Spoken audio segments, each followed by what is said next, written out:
Alléluia. Bonjour, peuple de Dieu. Que la paix du Seigneur soit avec vous ce matin. Je vous dis que la grâce, l'amour de Dieu puisse déverser sur nous.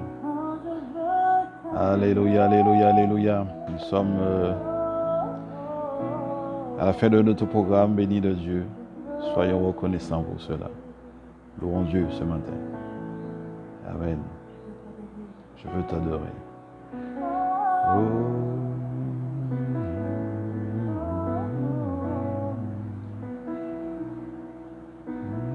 Je suis votre serviteur, le révérend Père André.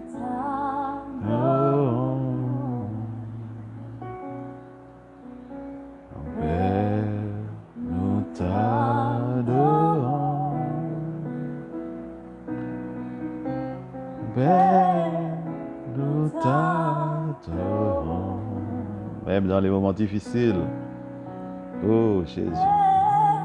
Nous t'adorons. Alléluia. Nous t'adorons.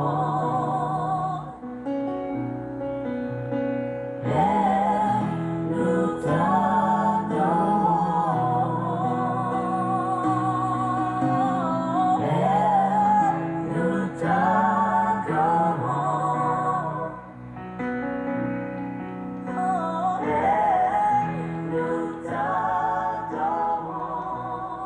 Soyez bénis ce matin, bien-aimés de l'Éternel, peuple de Dieu. J'aimerais vous dire ce matin que c'est mon anniversaire. Aujourd'hui, c'est mon anniversaire et c'est un jour béni pour moi. C'est un jour où vraiment Dieu m'a fait grâce depuis demi-siècle avec 5 puissance 0 derrière et je rends grâce à Dieu pour cette grande bénédiction. Tout le parcours de ma vie spirituelle, ma vie profane. En tout cas, Dieu a toujours été là pour moi, pour me guider. Et en ce jour de ce dimanche 29 novembre 2020, je rends grâce à Dieu vraiment pour ce jour de bénédiction pour moi-même et pour tout le peuple de Dieu aussi qui me suivent, qui m'écoutent depuis un peu partout, les 4 coins de la terre. Je remercie Dieu vraiment, le Tout-Puissant, de nous avoir conduits par son Esprit Saint dans cette septaine de prière jusqu'à aujourd'hui dimanche 29 novembre. Même si nous avons parlé de la mort, oui, nous avons parlé tout au long de la semaine de la mort, mais comme nous savons qu'en tant que chrétiens, eh bien, nous devons nous préparer à la mort, puisque la mort fait partie de notre vie chrétienne. La mort, elle est vraiment omniprésente, surtout en ce moment avec la pandémie de la COVID-19 qui fait des victimes un peu partout, malheureusement. Mais nous avons pu voir aussi que Dieu nous protège aussi lorsque nous sommes obéissants. Nous avons pu voir tout au long de la semaine que le péché, eh bien, il est un problème pour tous les humains et depuis le commencement, ce fut vraiment la chute des premiers parents et l'auteur de cette chute, eh bien, c'est l'ennemi Satan, le diable. Et lui, dès qu'il y a le péché, il n'est pas loin. Et dès que le diable rôde dans le coin, la mort n'est pas loin non plus. Eh bien, lui aussi, il est je dirais, un activateur pour semer la zizanie, pour semer le trouble, pour semer la mort, pour semer le doute, la haine, toutes les choses mauvaises. En fait, lui, c'est l'expert dans cette matière, c'est son domaine et il le maîtrise très très bien. Alors, nous, chrétiens, nous devons être vigilants parce que nous avons cet ennemi qui est décrit dans la Bible et nous ne devons pas rigoler avec ça, nous devons prendre les choses sérieusement devant Dieu. Il y a des péchés mortels qui conduisent vraiment à la damnation. Il y a des péchés véniels, des péchés mineurs que nous pouvons toujours nous repentir, même les péchés mortels aussi. Les gens Les personnes peuvent se repentir, mais s'ils ne se repentent pas, ben, c'est la damnation. Et les péchés véniels, nous devons toujours nous repentir devant Dieu, nous préparer à entrer dans la confession devant un homme de Dieu. Et tout cela nous permettra de mieux avancer euh, notre pèlerinage sur terre, de mieux traverser vraiment notre vie terrestre. Sachez que le temps passe vite, hein. Le temps passe très vite. Parfois, on dit on aura le temps et parfois on n'a pas le temps. La mort est vraiment incapable de détruire l'Église, hein, parce que nous sommes aussi l'Église, nous sommes des pierres vivantes, hein. Même si les bâtiments peuvent s'effondrer, même s'il y a des catastrophes, des attaques contre les bâtiments de guerre, en temps de guerre par exemple, destruction, sachez que l'Église, elle est toujours vivante. Et tant qu'il y aura des chrétiens, l'Église existera dans le monde. L'Église, elle est universelle dans le monde entier. Et c'est pour ça que l'unité dans la prière, elle est très, très importante. Nous ne devons pas essayer de nous, comment dirais-je, nous monter les uns contre les autres, manquer de respect pour sa religion ou l'autre. Nous devons toujours rester dans l'amour, le respect, essayer de vraiment de partager notre foi avec sincérité et dans l'amour du Christ. Nous savons aussi que nous avons vu aussi que les prières pour les morts, sachant que euh, l'Église intercède auprès de Dieu pour les morts, puisque les personnes qui sont décédées ont besoin de nos prières. Et il y a beaucoup de personnes qui confondent intercéder et invoquer les morts. Nous n'invoquons pas les morts. Les personnes qui invoquent les morts, ils appellent directement les morts, comme les nécromanciens, les féticheurs, les sorciers, les sorcières, les personnes, les médiums. Ce sont des gens qui ont cette faculté de pouvoir communiquer directement avec les morts. Et Dieu n'aime pas ces choses. Dieu dit c'est une abomination devant lui. Pourquoi? Parce que tout simplement, eh bien, si tu consultes les morts pour ton avenir, pour autre chose, eh bien, finalement, tu n'as plus besoin de Dieu. Et Dieu dit, eh ben, je suis un Dieu jaloux et qu'il n'y aura pas d'autre Dieu devant ma face. Et c'est pour cela que Dieu dit que c'est une abomination. Et oui, nous avons le Saint-Esprit. Et si une personne commence à consulter les morts, consulter les voyantes pour dire telle ou telle chose, eh bien, à quoi nous sert le Saint-Esprit? Puisque nous avons le Saint-Esprit, Dieu nous a donné le Saint-Esprit, c'est pour cela, pour nous diriger, pour nous redresser, pour nous enseigner, pour nous purifier, nous sanctifier dans toutes choses. Donc, prenons vraiment la connexion divine, la connexion d'en haut, et ne prenons pas les connexions d'en bas. Et le séjour des morts, c'est bien, c'est le domaine d'en bas, le domaine des abîmes. C'est là où est jeté Lucifer, qui est devenu Satan, et c'est son domaine, les choses d'en bas. Et il a déjà créé ce monde souterrain, ce monde des enfers, et il gère son truc là-bas. Et lorsque vous invoquez des morts, eh bien, des morts ou un mort, eh bien, vous risquez fortement, très fortement vraiment d'entrer en contact avec ces puissances démoniaques. Et quand ces puissances démoniaques sont activées, quand vous ouvrez une porte, c'est très très difficile de la refermer. Et on voit que les gens qui sont tourmentés, des gens qui sont persécutés, ils ont des accidents incompréhensibles et leur vie devient des cauchemars. Alors, bien aimés, nous avons appris tout cela. Nous avons vu aussi que la vie après la mort, nous avons parlé de la vie après la mort, le purgatoire qui est un état. Et cet état, elle est, elle est, elle vient en fonction de ce que nous avons passé sur terre. Notre vie terrestre, eh bien, puis nous avons commis des bêtises, eh bien, dans le purgatoire, eh bien, nous allons sentir que la flamme qui est là, ce feu purificateur. Dans le purgatoire, nous sommes sauvés par grâce, mais nous devons absolument passer par cette purification parce que personne ne peut s'approcher de Dieu sans une sanctification, une purification. Lorsque Moïse a vu le buisson ardent, lorsqu'il a voulu s'approcher du buisson, l'ange de Dieu il lui a dit, ôte tes souliers, ôte tes sandales, car ce lieu est un lieu saint. Donc Dieu pose les pieds quelque part, il dit c'est un lieu saint. On ne va pas rentrer comme ça, comme si rien n'était. Alors c'est pour ça que le purgatoire a été révélé, puisque le purgatoire n'est pas une invention. Rappelez-vous de ça, le purgatoire n'est pas une invention, c'est une révélation. Parce que dans la Bible, tout est révélation. Jésus nous a tout laissé, sa parole, tout est là. Mais il faut qu'ils puissent, les hommes de Dieu, le magistère de l'Église, puissent décrypter tout cela. Et ça prend du temps, ça prend des temps, ça prend des siècles.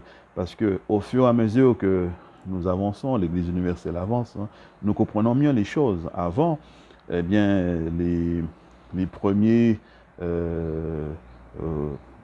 hommes de Dieu, les premiers serviteurs de Dieu, ils avaient une autre vision de la mort. Ils pensaient que leur vie était terrestre, les bénédictions étaient terrestres. Tout ce qu'ils devaient faire, ils devaient le faire sur terre. Et après la mort, c'est la force, c'est le séjour des morts. Et il n'y a plus d'activité. Et au fur et à mesure que nous voyons avec la parole de Dieu, par exemple avec Judas Maccabée, qui a fait des sacrifices pour ceux qui étaient tombés, nous voyons qu'au fur et à mesure qu'il y a une nouvelle compréhension, une nouvelle révélation. Et chaque époque, il y a une nouvelle révélation qui vient. Et les pharisiens, par exemple, ils croyaient déjà à la résurrection. Par contre, les scribes, ils ne croyaient pas à la résurrection. Ils avaient cette même pensée que les anciens commentateurs de la Bible disaient que lorsqu'on est mort, eh bien c'était mort. Par contre, les pharisiens, ils avaient cet espoir dans la résurrection. Mais Jésus est venu. Et là, il a posé de nouvelles bases, de nouveaux fondements. Il a parlé de la vie après la mort. Il a dit que après la mort, il y a la vie. C'est-à-dire que après la mort, lorsque une personne meurt, eh bien, c'est une séparation du corps, mais l'âme, elle est éternelle, elle est toujours vivante. Il a parlé de Lazare avec l'homme riche. Nous voyons que Lazare, il a été récompensé dans le sein d'Abraham, dans la présence de Dieu, le paradis. Et l'homme riche, il a été au purgatoire parce que ce qu'il faisait sur terre, les conséquences de ses péchés sur terre, a eu des répercussions dans sa vie, dans l'autre siècle, c'est-à-dire sa vie après la mort. Donc il a dit, ici, là où je suis, il y a un feu terrible et c'est insupportable.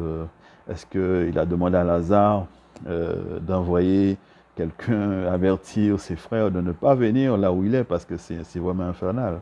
On voit que même, comme on dit, l'enfer, dans l'enfer, puisque le purgatoire c'est aussi un enfer, entre guillemets, même dans l'enfer, il y a de bonnes volontés. Alors c'est pour ça, mes amis bien-aimés de l'Éternel, faisons tout notre possible, vraiment tout notre possible pour toujours se mettre en règle devant Dieu. Nous sommes des pécheurs, nous sommes tous des pécheurs.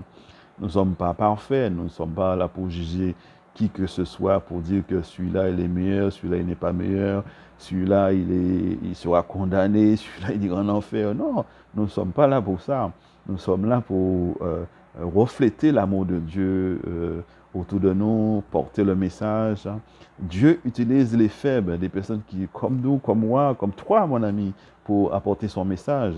Il n'utilise pas des gens perfectionnés, des gens qui n'ont aucun péché, sinon ils ne seront pas sur terre. C'est ça, il faut bien comprendre que Dieu nous fait grâce. Dieu est amour et son amour est vraiment immense. Et nous devons comprendre ça. Alors Jésus est venu, il a apporté vraiment cette conception de la résurrection. Et à la mort de Lazare, son ami, eh bien, ça a été très dur. Mais dans le livre de l'évangile de Saint Jean, il nous dit, et il nous laisse beaucoup de choses, beaucoup d'insignes, beaucoup d'indices, sur l'amour de Dieu, sur la mort, sur la résurrection. Au début, les apôtres ils ont dit que que Lazare était mort. Bien finalement, Jésus dit il dort. Bien finalement, il dit s'il dort, ben, on va le réveiller. Après, Jésus leur dit non, il est mort. Et bien finalement, ils ne comprennent pas. Et puis finalement, lorsqu'il est arrivé, et Marthe qui avait cette croyance, hein, comme les pharisiens, qu'il y aura euh, une résurrection, au jour de la résurrection, son frère va ressusciter. Mais Jésus lui dit non, je suis la résurrection et la vie. Et elle ne comprend pas. Mais on voit la foi, oui, les indices que Dieu nous donne, la foi, la charité, parce que Jésus pleura. On voit qu'il y a l'amour pour, pour son ami Lazare qui est mort. Mais Jésus savait déjà que tout était pour la gloire de Dieu, tout était pour la gloire du Père. Et lorsque il leur dit, oh, l'avez-vous mis? Tout le monde se dit, waouh, mais qu'est-ce qu'il va faire? Le mort, il sent déjà. Et nous voyons que Jésus intercède. Comprenez bien, hein? Lazare est déjà mort depuis 4 jours. Il sent déjà. Il est bien mort. Il n'y a pas de doute, il est bien mort. Et Jésus intercède pour Lazare qui est mort auprès du Père. C'est là que nous voyons toute l'explication de pouvoir intercéder pour les morts. Même Jésus l'a fait. Alors, lorsqu'une personne nous dit non, c'est pas biblique, non, c'est tout à fait biblique. C'est écrit c'est expliqué que Jésus a intercédé auprès du Père pour son ami Lazare qui est mort. Et Jésus a dit, a prié son Père pour que les choses puissent se faire. Et quand Jésus a dit, s'est adressé au mort, il a dit, Lazare, sort, et le mort est sorti. Nous voyons, c'est là vraiment la puissance de Dieu. Et c'est là vraiment qu'on voit toute la révélation que Dieu nous donne sur les mystères de la mort. De ne pas avoir peur de la mort, puisque si nous sommes chrétiens, et un chrétien qui comprend bien les choses, nous savons que Jésus, c'est la résurrection et la vie, et qui nous donne vraiment la vie en abondance, hein, par son corps, par son sang, par l'Eucharistie. Et lorsque nous nous approchons de la parole de Dieu, qui est esprit et vie, et bien tout cela nous vivifie avec le Saint-Esprit. Et Jésus nous a laissé tout cela. Nous n'avons plus qu'à faire les choses et rester dans la joie, rester serein dans toute notre démarche spirituelle. Le Seigneur ne veut pas que nous soyons accablés, le Seigneur ne veut pas que nous soyons des personnes stressées, des personnes égarées, mais des personnes éclaircies, éclairées, des personnes qui comprennent la parole de Dieu simplement et qui la suivent avec humilité et avec beaucoup d'amour. Voyons dans l'évangile de Saint Jean, avec la résurrection de Lazare, tout l'amour que Dieu a pour les personnes qui sont décédées. Et nous aussi, nous devons suivre ce chemin que Jésus nous a laissé dans sa parole avec les apôtres.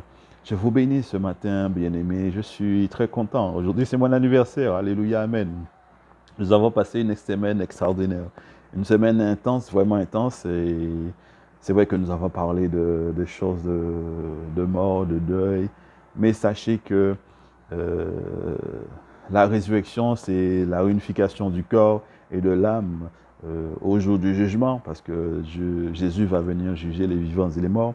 Il va y avoir cette réunification, même les méchants, même ceux qui sont en enfer vont être ressuscités et ils vont être jugés, tout le monde va être jugé. Et en fonction de ce jugement, eh bien mon ami, nous devons nous trouver dans le livre de vie. C'est ce que dans le livre de l'Apocalypse dit. Heureux ceux qui se trouvent leur nom écrit dans le livre de vie. Je vous bénis ce matin, bien-aimés. Bon dimanche, bonne messe, très bonne journée et aussi une très bonne semaine. Que Dieu vous bénisse pleinement. Soyez bénis, soyez bénis, soyez bénis. Que Dieu vous bénisse et vous garde en toutes circonstances. Sachez que celui qui suit la voie de Dieu, celui qui reste humble, celui qui est sincère avec sa démarche, eh bien celui-là, vraiment, il aura la vie éternelle. Que Dieu vous bénisse ce matin au nom du Père et du Fils et du Saint-Esprit. Amen. Que la paix du Seigneur soit avec vous. Amen. Soyez bénis, soyez bénis. Que Dieu vous garde en toute occasion.